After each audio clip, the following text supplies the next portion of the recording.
আপনাদেরকে সবাইকে ধন্যবাদ জানাই। আজকে আপনারা সবাই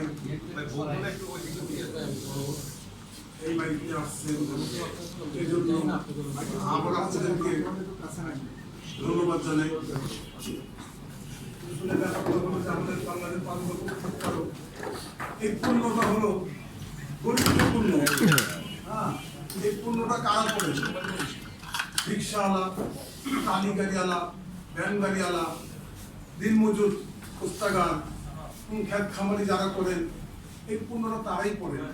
কিন্তু এই পণ্যের উপরে যে ভ্যাট করে গেলেন 15%, একটা গরিব তার জন্য 15 টাকা অনেক টাকা। আপনারা জানেন কিনা আমি জানি না, একটা রিক্সাওয়ালাকে 10 টাকা কম দিয়েন, সে বলবে ভাই এটা কি দিলেন, কম দিলেন কেন? তাই না? তার প্রতিবাদটা কিন্তু এভাবে চলে আসে। তার মানে তার জন্য 10 টাকা অনেক টাকা, তাই না?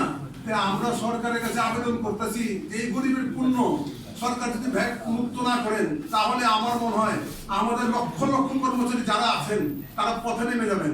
এবং অলরেডি অনেকগুলো আমাদের ফ্যাক্টরির সামনে বসে থাকেন, অনেক ফ্যাক্টরি আমাদের বন্ধ হয়ে গেছে। কারণ আমাদের এই পণ্য যদি চালু না হয়, তাহলে আমাদের পাশাপাশি ব্যাচ যারা ভালো তারা কিন্তু এই পণ্যটাকে লুকে ধরবেন। আর এই পণ্যটাকে আমরা কি করি, যেমন ছিঁড়া ফাড়া জুতোগুলো ড্রেন পরে থাকেন, ওখানে আমরা পুরান আইনাটাকে রিফাইনিং করে আবার নতুন করে পণ্য করে মাল বানাই।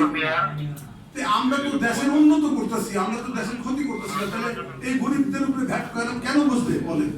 এটা সরকারের কাছে আমি আমার পক্ষের থেকে এবং আমার পাদুকা প্রস্তুতকারকের পক্ষের থেকে আবেদন জানাই, সরকার যেন সুদৃষ্টিতে আমাদের পাদুকাকে দেখেন।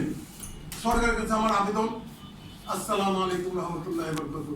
এখন আমার ভাই কথা বলবেন। বাংলাদেশ পাদুকা প্রস্তুতকারক সমিতির সংবাদ সম্মেলন সাগররুনি মিলনায়তন ঢাকা।